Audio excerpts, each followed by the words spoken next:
Hello. Thank you for your continuous support, this means a lot to us. If you enjoy the stories we share, kindly subscribe to this channel.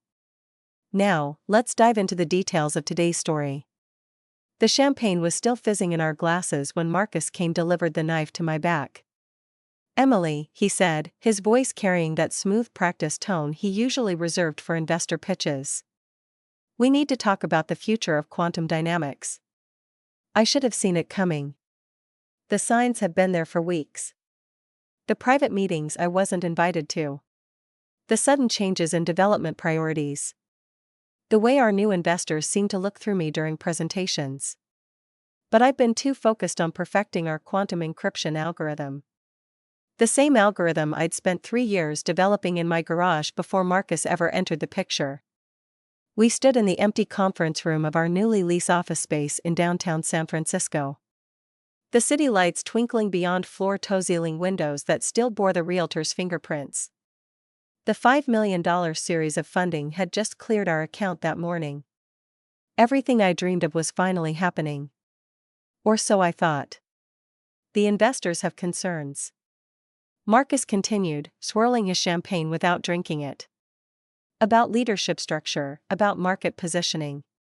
He paused, studying my face. About you. I set my glass down carefully, the subtle tremor in my hand betraying the sudden surge of adrenaline. What kind concerns they feel, and I agree that we need someone more. He gestured vaguely with his free hand. Polished, someone with real business experience, someone who can talk to Wall Street. I built this company, I said quietly. Developed the core technology. I brought in our first clients. Marcus smiled. The kind of smile that never reaches the eyes, and we're grateful for that. Really, this isn't about code anymore, Emily.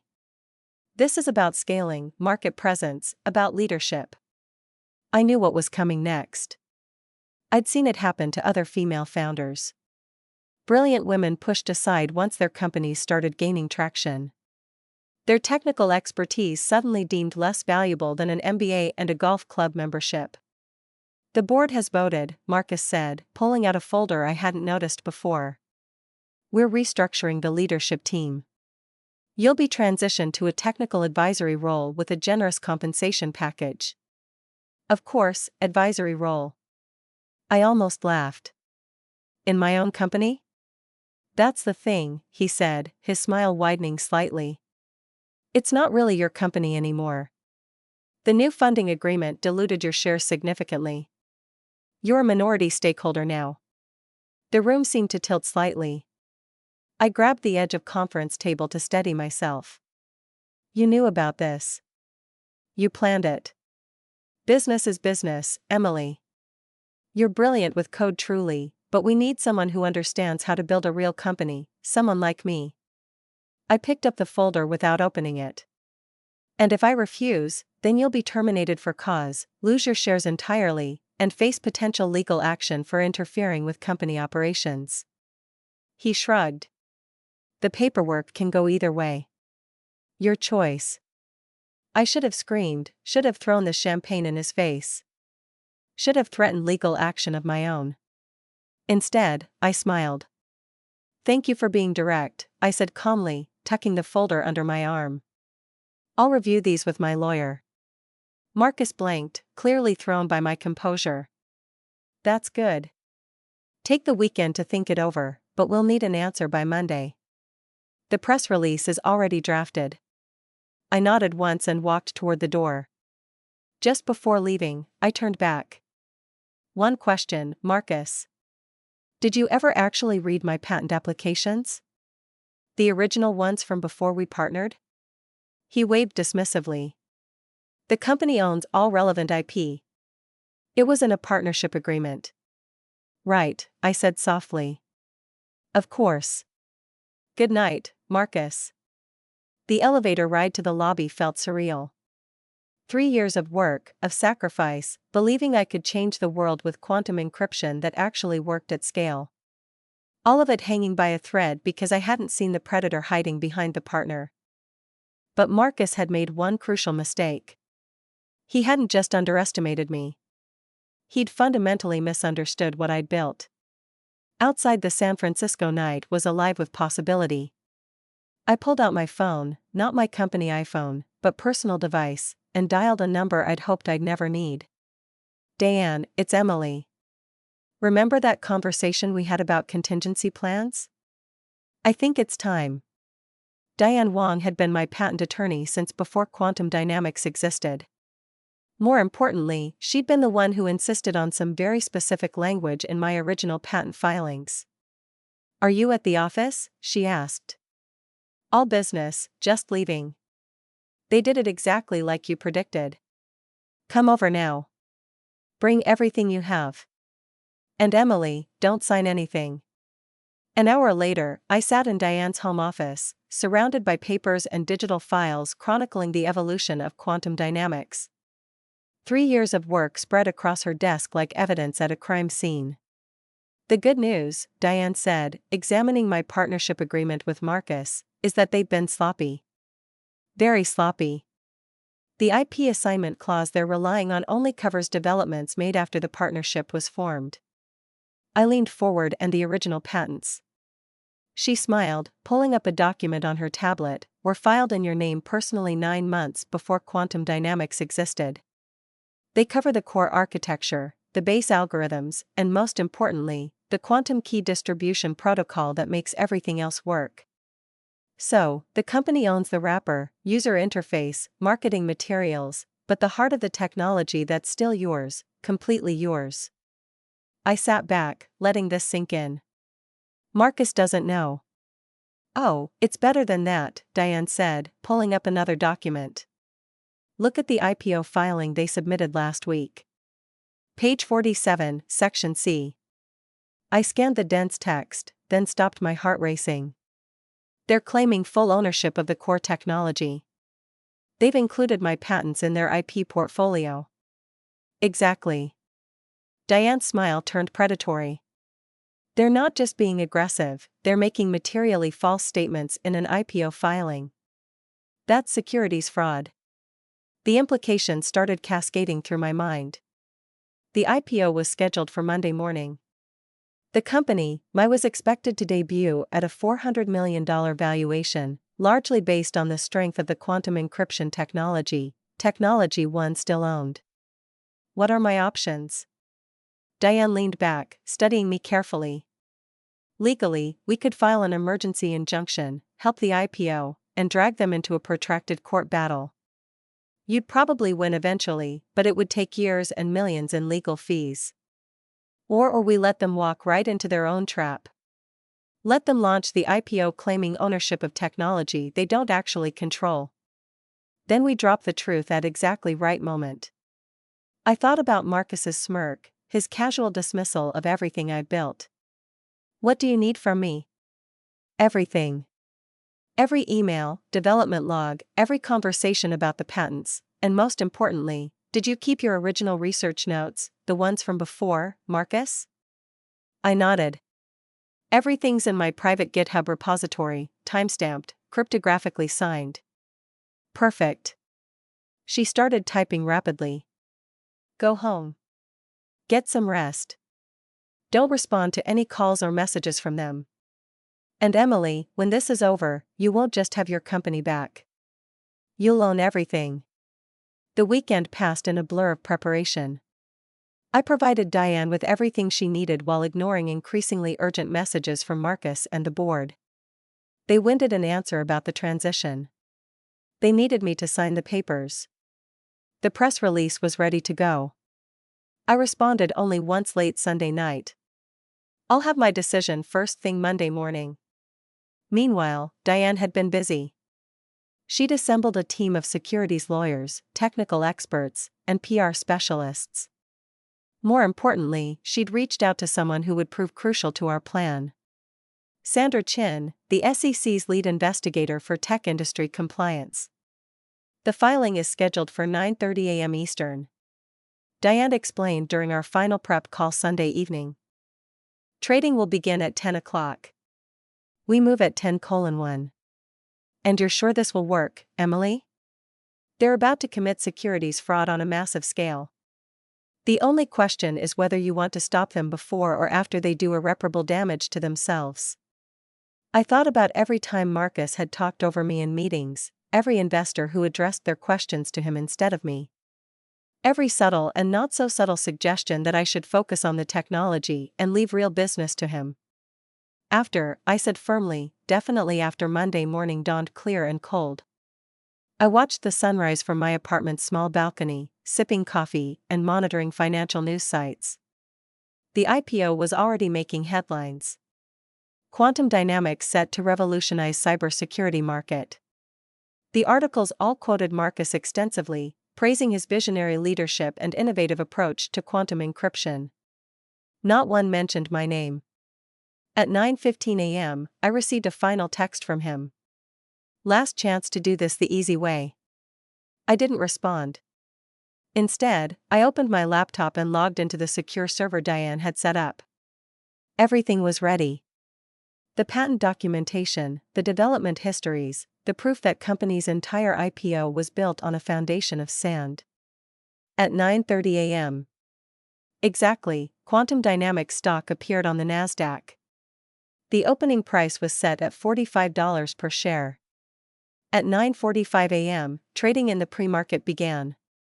The price jumped to $60. At 9:55 a.m., Marcus appeared on CNBC speaking confidently about the company's proprietary technology and comprehensive IP portfolio. At 10 a.m., regular trading began. The stock opened at $72 and immediately began to climb. At 10:01 a.m., I pressed enter. The truth was about to change everything. At precisely 10:01 a.m., our coordinated strike began. First, the SEC received a comprehensive evidence package detailing the fraudulent IP claims in Quantum Dynamics' IPO filing. Simultaneously, every major financial news outlet received a press release from my legal team revealing the true ownership of the core patents. I watched the chaos unfold on 6 different screens in Diane's office. 10:02 a.m. The first alert hit Bloomberg Terminal G and questions arise over Quantum Dynamics patent rights. 10:30 a.m. The stock, which had reached $78, suddenly froze. 10:04 a.m. Mark is still live on CNBC, visibly flinch as the host received breaking news through his earpiece. Mr. Kane, we're getting reports that your company may not own the core technology behind your encryption system. Care to comment? The camera caught Marcus' face in perfect clarity as the blood drained from it. We have full ownership of all relevant intellectual property. According to documents we're receiving, the host continued glancing at his tablet. The fundamental patents for your quantum encryption technology are personally owned by your co-founder Emily Sullivan. The patents predate Quantum Dynamics' existence by nearly a year. Marcus' smile became rigid. There must be some mistake. Our legal team has thoroughly vetted.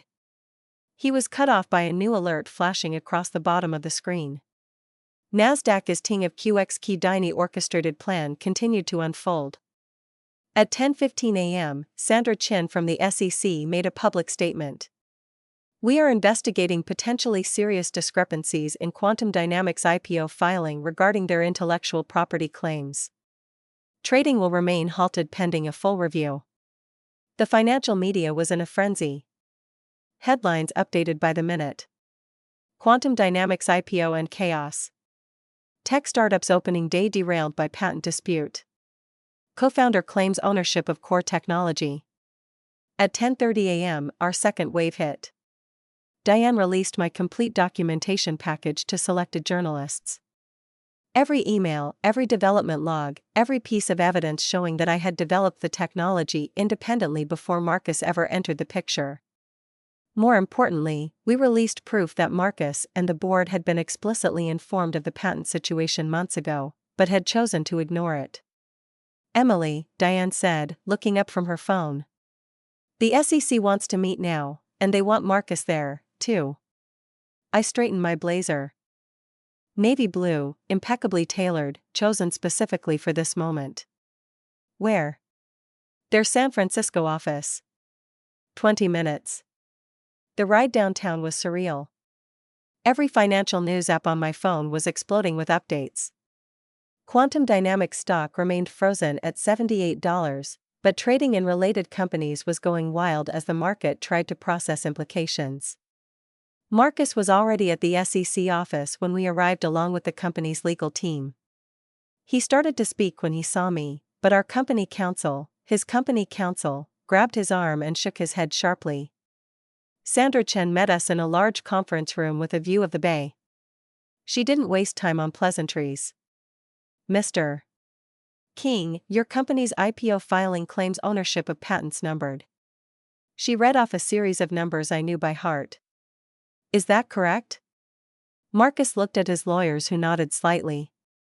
Yes, that's correct, Miss Sullivan. Sandra turned to me. You claim these patents are registered to you personally. Is that right? Yes, I said clearly. Filed them 9 months before Quantum Dynamics existed. Before I ever met Mr. Kane. That's impossible, Marcus interrupted. The partnership agreement clearly states. I have the original patent documents right here. Diane cut in smoothly, sliding papers across the table, along with Emily's complete development history, including GitHub commits dating back 4 years. Would you like to see them? The next hour was excruciating for Marcus and his team as they realized just how thoroughly they'd miscalculated. The partnership agreement they'd relied on only covered developments made after the company's formation. My original patents, the ones that made everything else possible, remained firmly in my control. This is a serious matter, Sandra said. Finally. We're looking at potentially criminal securities fraud. The IPO filing materially misrepresented the company's intellectual property assets. Marcus's lawyer cleared his throat.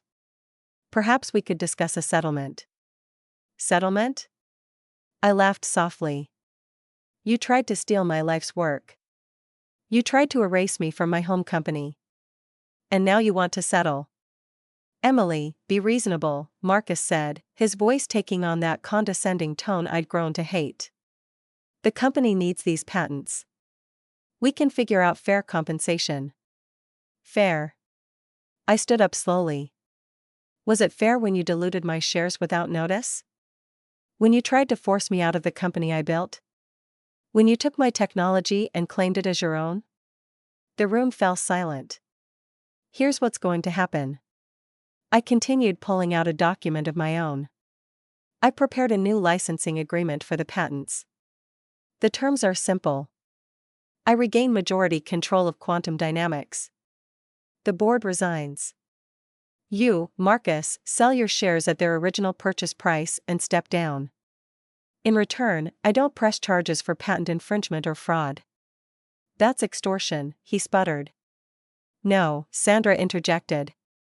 Given the evidence of intentional misrepresentation in the IPO filing, Miss Sullivan is being quite generous. The alternative would likely involve criminal charges. Marcus' lawyers huddled in whispered consultation while we waited. I could see the exact moment they realized had no choice. The entire IPO was built on technology the company didn't actually own.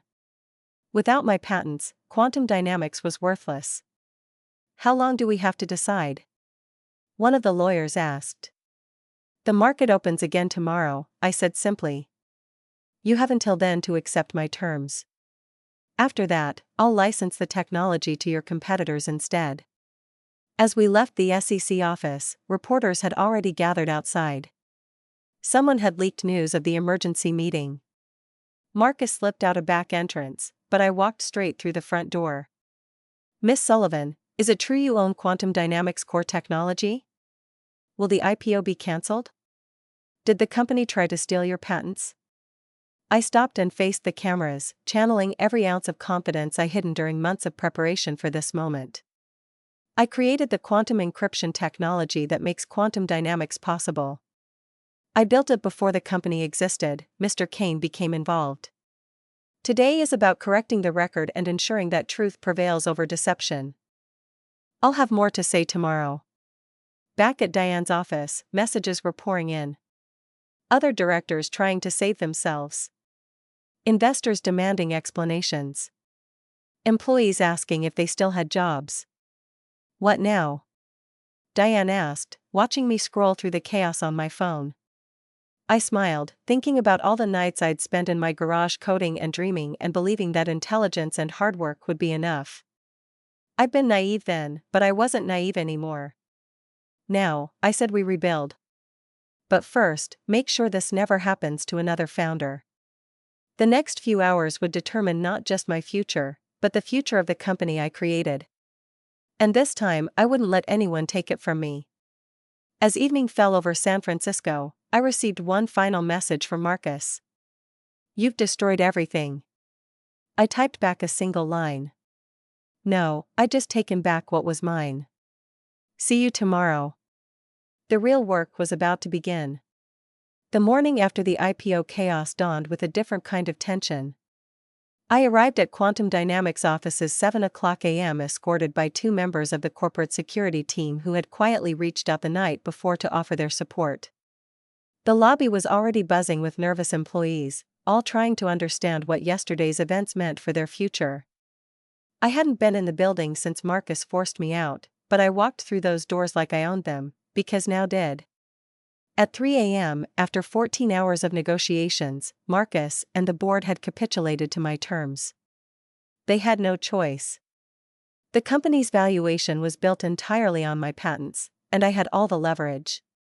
Emily, Jessica from engineering, spotted me first. She rushed over, others following in her wake. "Is it true? Are you taking back control?" I smiled, addressing not just her, but the growing crowd of employees gathering in the lobby.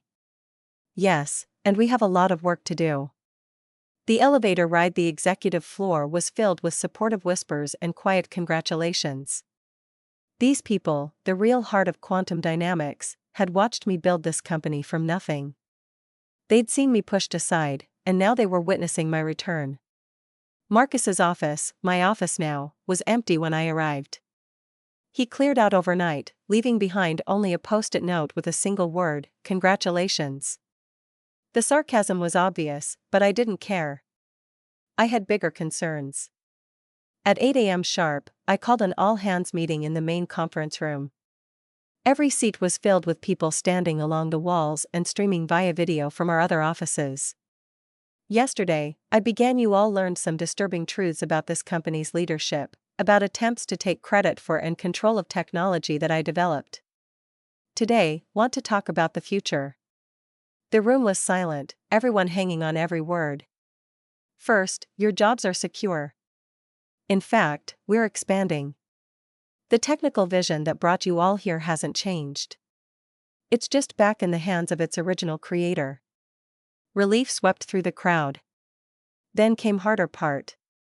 Second, we're rebuilding our leadership team from the ground up based on merit, not connections.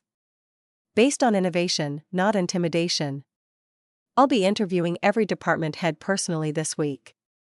And yes, internal candidates will be given priority. That brought smiles to several faces, particularly among the veteran employees who'd been passed over for promotion under Marcus' regime. Finally, we're going to do something unprecedented. Every employee who stayed with us through this transition will receive additional equity in the company because Quantum Dynamics isn't just about quantum encryption anymore. It's about proving that the right way can also be the successful way. The applause was spontaneous and genuine. As it died down, I noticed Diana from legal signaling urgently from the doorway. The SEC's statement was about to drop. I turned on CNBC just in time to catch it live. The Securities and Exchange Commission has reached a settlement with former executives of Quantum Dynamics regarding disclosures in their IPO filing. The company will be permitted to resume trading under new leadership subject to amended filings and certain restrictions. My phone immediately exploded with messages, investors wanting meetings, reporters seeking comments, competitors testing waters. But the most interesting message came from Sandra Chin at the SEC. "Clean house thoroughly. You have a one-time chance to set this right. Don't waste it." I spent the next week rebuilding my company from the inside out. Every decision Marcus had made was reviewed. Every agreement was reassessed. Every employee was given a chance to voice their concerns and their ideas. Jessica, who had been quietly maintaining the core codebase, even after my departure, was promoted to Chief Technology Officer. Her first act was to reorganize the development team based on expertise rather than politics. Mark from sales, who had apparently been maintaining a secret list of clients who refused to work with Marcus, was made VP of Client Relations. Within days, he had brought back 3 major accounts we lost. But the real victory came from an unexpected source. Remember Sandra Chen from the SEC? She didn't just help expose the fraud. She introduced me to Catherine Hayes, a veteran tech CEO who had faced similar attempted coups in her own career. Catherine didn't want a job or board seat. What she wanted was to help create something new. The Founders Defense Fund, a legal and financial resource for entrepreneurs facing illegal takeover attempts. I became its first sponsor and success story. 2 months after the failed IPO, we were ready to try again. This time, everything was done right. The patents were properly licensed to the company. The ownership structure was clear and fair. The technical documentation was impeccable. The night before our second IPO attempt, I received an unexpected email from Marcus. "You'll never pull this off. The market remembers." I didn't bother responding. Instead, I forwarded it to our new PR team with a note. "Add this to the resilience narrative." The next morning, Quantum Dynamics stock opened at $82 per share, higher than our first attempt, and kept climbing. By closing bell, we had reached $110, making us the best performing tech IPO of the year. But I wasn't in New York to ring any bells or celebrate with bankers. Instead, I was in our San Francisco office coding alongside my team just like I had been doing since the beginning. "You could have taken the day off," Jessica said, bringing me a coffee. "Enjoyed the spotlight a little." I shook my head, not looking away from my screen. The spotlight isn't what matters. The work is what matters. People are what matters. 6 months after our successful IPO, I stood on stage at the Women in Tech Summit delivering the keynote address. The room was packed with founders, engineers, and investors, including more than a few who had initially backed Marcus over me. "They say success is the best revenge," I told the crowd. But I disagree. Success isn't about revenge. It's about vindication. It's about proving that you can build something meaningful without compromising your principles, without becoming the very thing you set out to change. In the front row, I spotted Catherine Hayes sitting with 3 young founders, women who had already received support from the Founders Defense Fund. They were taking notes, films recording, eyes bright with possibility. The tech industry has a long history of stolen ideas, betrayed trusts, and corruption masquerading as disruption, I continued. But that's not our future. Our future is about creation, not theft, about collaboration, not domination, about building things that matter with people who matter. The applause was thunderous, but the real victory came later during the networking session. A young engineer approached me, clutching a notebook filled with quantum computing calculations. "I have an idea," she said nervously. "But everyone says I need a business person to make it real. That I should focus on the tech and let someone else handle the company." I smiled, remembering my own journey. "Let me tell you about patents," I said, pulling up a chair, "and about how to protect what you build." 1 year to the day after Marcus tried to push me out, Quantum Dynamics was valued at $2.8 billion. Our quantum encryption technology had become the industry standard, and our corporate culture was being studied at business schools as a model of ethical leadership. Marcus. He tried to start another company, but it turned out investors had long memories. Last I heard, he was consulting for struggling startups, telling war stories about the company he almost stole. As for me, I still code every day, still work alongside my team, still remember what it felt like to build something from nothing, to almost lose it, and take it back. But now, when young founders ask me for advice, I don't just tell them to believe in themselves. I tell them to be prepared, document everything, to understand that sometimes the biggest threat isn't failure, it's success, and what it makes other people willing to do. Building something revolutionary is only half the battle, I tell them. Protecting it is the other half. Late one evening, as I was leaving the office, I passed the wall where we display our patents. The original ones, my personal ones that started everything. A young intern was studying them intently. Quite a story behind those, I said. She turned eyes bright with curiosity. I know. They taught it in my business ethics class. About how you didn't just win, changed things. I smiled, thinking about the Founders Defense Fund. About the dozens of entrepreneurs we'd already helped, about the countless others who would never face what I faced because the industry had finally started to change. You know what the real secret is? I told her, it's not about winning or losing. It's about building something that matters, protecting it with everything you have, and then using that strength to help others build, too. She nodded thoughtfully, then asked the question I'd been expecting. Weren't you afraid when you pressed that button on IPO day? No, I said honestly, because by then, knew something Marcus never understood. True power isn't about control or dominance. It's about creation, protection, about doing things the right way, even when the wrong way seems easier. I looked out at the San Francisco skyline, at the city that had seen my greatest defeat and triumph.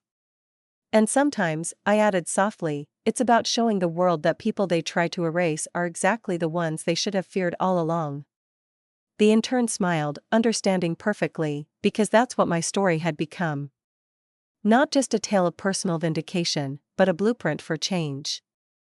A reminder that sometimes the most powerful thing you can do isn't fight back,